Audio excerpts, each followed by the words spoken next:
Welcome to special analysis. నేను రమా మండవ. ఈరోజు అనాలిసిస్లో భాగంగా మనం తీసుకోబోతున్న టాపిక్ ఏంటంటే, అనాలిసిస్కి నేను ఒక టైటిల్ పెట్టడం జరిగింది. గూగుల్ ఏ డేటా సెంటర్ నేనే తెచ్చా, అనకాపల్లి స్టీల్ ప్లాంట్ కూడా నేనే తెచ్చా, జగన్ తీరుతో తలపట్టుకుంటున్న వైఎస్ఆర్సీపీ నేతలు అని చెప్పేసి నేను టైటిల్ పెట్టడం జరిగింది. ఆ అంశం గురించి మనం మాట్లాడుకునే ప్రయత్నం చేద్దాం. ఇక్కడ చూసినట్లయితే జగన్మోహన్ రెడ్డి ఎప్పుడు కూడా ఇటీవల కాలంలో ఒక మాటను పాపులర్ చేశారు. చంద్రబాబు నాయుడుని ఉద్దేశిస్తూ క్రెడిట్ చోరీ అని చెప్పి మాట్లాడుతూ ఉన్నారు. జగన్మోహన్ రెడ్డి ఎప్పుడు ప్రెస్ మీట్ పెట్టినా, ఎప్పుడు మీడియా ముందుకు వచ్చినా ఈ క్రెడిట్ చోరీ అనే అంశాన్ని మాత్రం చాలా సీరియస్గా తీసుకెళ్తా ఉన్నారు. మేము తీసుకొచ్చిన పరిశ్రమల్ని జగన్మోహన్ రెడ్డి హయాంలో వైఎస్ఆర్సీపీ ప్రభుత్వంలో వచ్చిన పరిశ్రమలన్నింటినీ కూడా చంద్రబాబు నాయుడు తన పరిశ్రమలుగా చెప్పుకుంటా ఉన్నారు. అప్పుడు మేము పెట్టిన ఎఫర్ట్ని ఇప్పుడు చంద్రబాబు నాయుడు చోరీ చేస్తూ ఉన్నారు.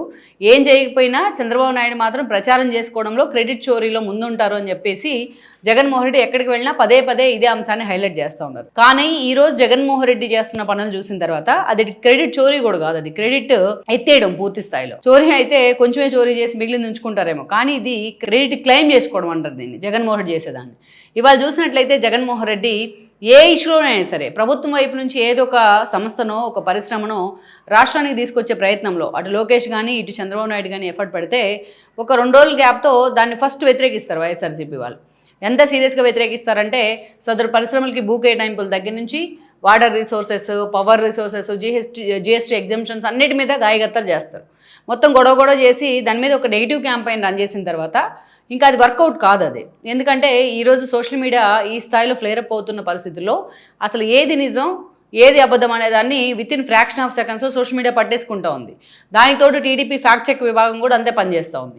ఈ క్రమంలోనే జనం కూడా ఏంటి దీంట్లో అసలు వాస్తవం ఏంటి అని కాస్త స్టడీ చేసే ప్రయత్నం చేస్తూ ఉన్నారు. కాబట్టి ఎందుకంటే 5 ఏళ్ళు వాళ్ళకి జగన్మోహన్ రెడ్డితో బిటర్ ఎక్స్పీరియన్స్ ఉన్న కారణంగా ఈరోజు జగన్మోహన్ రెడ్డి నిజం చెప్తున్నాడా అబద్ధాలు ఆడుతున్నాడా అనేది వితిన్ ఆయన ఏదైనా ఇట్లాంటి క్రెడిట్ క్లెయిమ్ చేసుకుని వెంటనే తెలిసిపోతూ ఉంది. అయినా సరే కింద పడ్డా నాదే పై చేయి అంటూ ఉన్నారు జగన్మోహన్ రెడ్డి. ఈ రోజున ఏ ఇష్యూ వచ్చినా మనం చెప్పినట్టు ఫస్ట్ దాన్ని ఒక 2 రోజులు నెగిటివ్ క్యాంపెయిన్ చేసే ప్రయత్నం చేస్తారు. అది వర్కౌట్ కాని పరిస్థితుల్లో ఏకంగా ఆ సంస్థనో ఆ పరిశ్రమనో తామే తెచ్చామని చెప్పుకుంటూ ఉంటారు. కానీ ఆ తర్వాత అసలు వాస్తవాలు ఏంటి అని బయటపడిన తర్వాత దాని గురించి ఇంకా అస్సలు మాట్లాడరు. మనం చూసాం తిలక్ వర్మ మావాడే అన్నారు. అదేవిధంగా మనం చూస్తే ఎవరో ఒకరు తీసుకొచ్చి ఆడుదాం ఆంధ్రాలో మేమే ఆ రోజు ప్రమోట్ చేసామన్నారు. ఇలా ప్రతిసారి ఏదో ఒక ఇష్యూ వచ్చిన ప్రతిసారి వీళ్ళు దాన్ని క్లెయిమ్ చేసుకుంటూనే ఉంటారు. ఇక్కడ మనం చూస్తే ఎస్పెషల్గా ఏఐ డేటా సెంటర్ వచ్చినప్పుడు, గూగుల్ ఏఐ డేటా సెంటర్ రాష్ట్రానికి తీసుకొచ్చినప్పుడు ఢిల్లీ కేంద్రంగా లోకేష్ ఆ రోజున అటు చంద్రబాబు నాయుడు లోకేష్ ఇద్దరు కూడా కేంద్ర మంత్రుల సమక్షంలో ఒప్పందాలు కుదుర్చుకున్నారు. సో ఆ ఏఐ డేటా సెంటర్కి సంబంధించి దాని ఆధారిత సంస్థలు కూడా రాబోతున్నాయి. అంతేకాదు అక్కడ వాళ్ళు ఇచ్చిన జిఎస్టీ ఎగ్జంప్షన్స్ దగ్గర నుంచి వాటర్ రిసోర్సెస్ నుంచి ఏదైతే పవర్ ఎగ్జంప్షన్స్ దాకా ప్రతి ఒక్కటి కూడా పేపర్ మీదే ఉన్నాయి ఆన్ రికార్డ్. ఇన్ని రాష్ట్రాలు ఉంటే కేవలం ఏపీకి, అది కూడా వైజాగ్కే గూగుల్ ఏ డేటా సెంటర్ ఎందుకు వచ్చింది అనే చర్చ చాలా సీరియస్గా జరిగింది.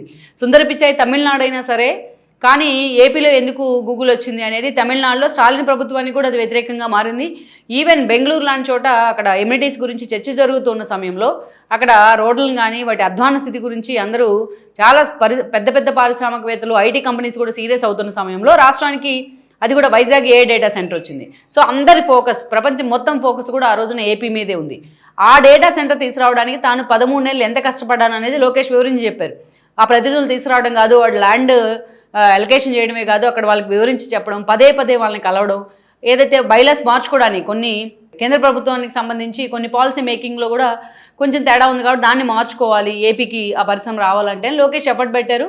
ఆ ఎఫర్ట్ ఏంది అనేది ఆయన మినిట్ టు మినిట్ చెప్పే ప్రయత్నం కూడా చేశారు. అయినా సరే ఒక 2 రోజుల పాటు దాన్ని ఎంత స్థాయిలో గుడివాడ అమర్నాథ్ మొదలుకొని ఎంత స్థాయిలో టార్గెట్ చేశారు అంటే, ఇలాంటి ఇష్యూ రావడంతో గుడివాడ అమర్నాథ్ తక్కువ తెర మీదకి వస్తారు. ఎందుకు వస్తారంటే ఆయన గతంలో గౌతమ్ రెడ్డి లాంటి వాళ్ళు చనిపోయిన తర్వాత ఆయనకు ఆ బాధ్యతలు అప్పగించారు జగన్మోహన్ రెడ్డి. సో అందుకని ఆ రోజున ఏదైనా సరే ఏ స్థాయిలో గౌతమ్ రెడ్డి ఎంత హుందాగా, అదే పార్టీకి చెందిన వ్యక్తి వైఎస్ఆర్సీపీకి, కానీ మేకపాటి గౌతమ్ రెడ్డి ఎంత హుందాగా బిహేవ్ చేసేవాళ్ళు, ఎక్కడ ఒక పరుషమైన పదజాలం మాట్లాడడం కానీ ఎంత హుందాగా ఉండేవాడు. ఆ పదవి అమర్నాథ్కి ఇచ్చిన తర్వాత గుడివాడ అమర్నాథ్కి ఏ స్థాయిలో ఆ పదవిని మనం ఒక ట్రోలింగ్ ఐటమ్గా చేశారో మనకు తెలుసు.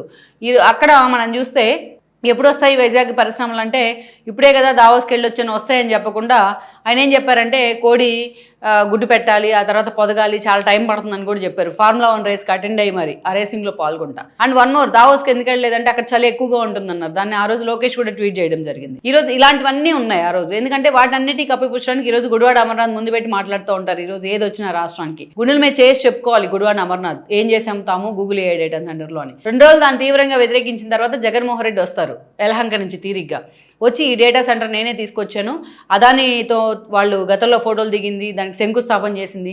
నిజానికి చంద్రబాబు నాయుడు ముఖ్యమంత్రిగా దిగిపోయే ముందు 2019 చివరిలో దానికి శంకుస్థాపన చేయడం జరిగింది.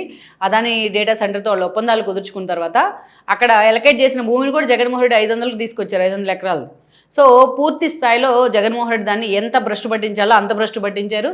మళ్ళీ చెల్లికి మళ్ళీ పెళ్ళి అన్న విధంగా మళ్ళీ శంకుస్థాపన చేశారు అదానితో ఫోటోలు దిగి.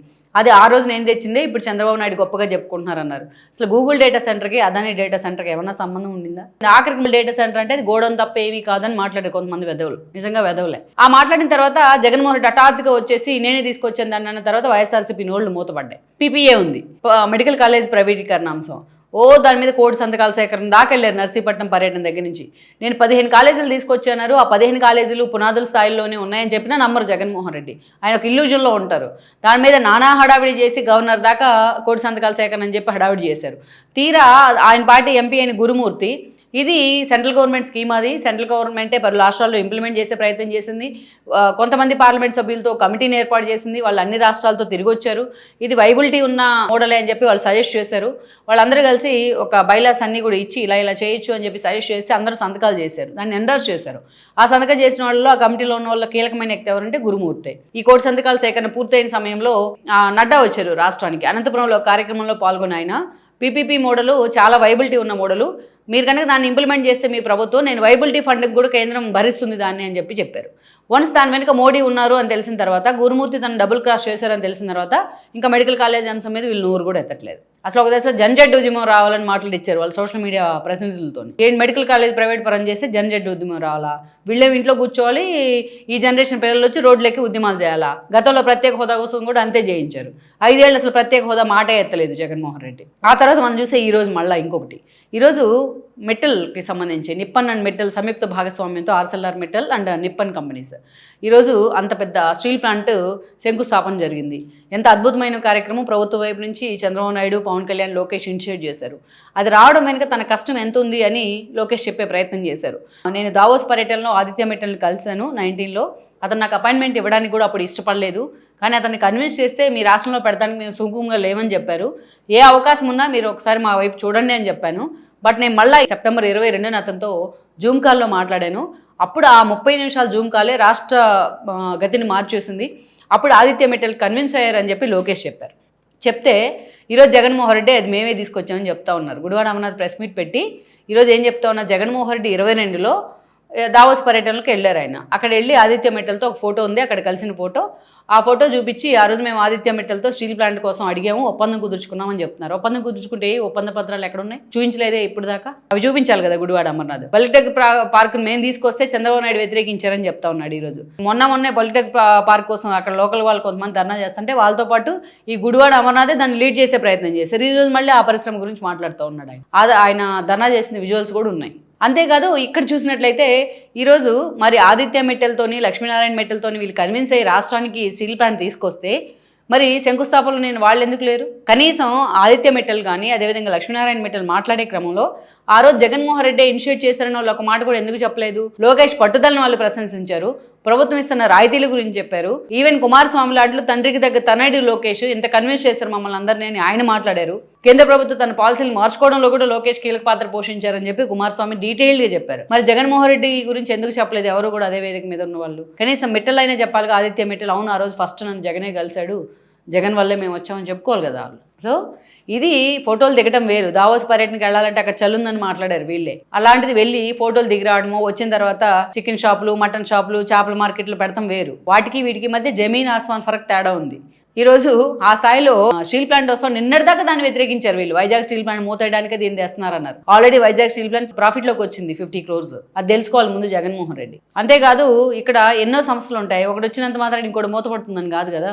సో ఇక్కడ మొన్న మనం చెప్పుకుంటూ ఉన్న గూగుల్ డేటా సెంటర్లో కానీ, అదేవిధంగా చూస్తే ఈరోజు అనకాపల్లి స్టీల్ ప్లాంట్ విషయంలో కానీ పదే పదే తప్పు మీద తప్పు చేస్తూ ఉంది వైసీపీ. క్రెడిట్ చోరీ అనేది చాలా చిన్న పదం, క్రెడిట్ క్లెయిమ్ ముందు. సో అది జగన్మోహన్ రెడ్డి తన టీంతో చేయించుకునే ప్రయత్నం చేస్తున్నారు. కానీ జనం ఇంత అవేర్నెస్తో ఉన్నప్పుడు అవేవి కూడా జగన్మోహన్ రెడ్డి ఆటలో వర్కౌట్ కావట్లేదు, వాళ్ళ పప్పులు ఉడకట్లేదు. అందుకే ఈరోజు పదే పదే ఒక బురద పోసే ప్రయత్నం టీడీపీ మీద. సో ఇది జనానికి అర్థమవుతూ ఉన్న పరిస్థితిలో ఆ పార్టీ నేతలు కూడా తలలు పట్టుకుంటున్న సిచ్యువేషన్ అయితే ఉంది.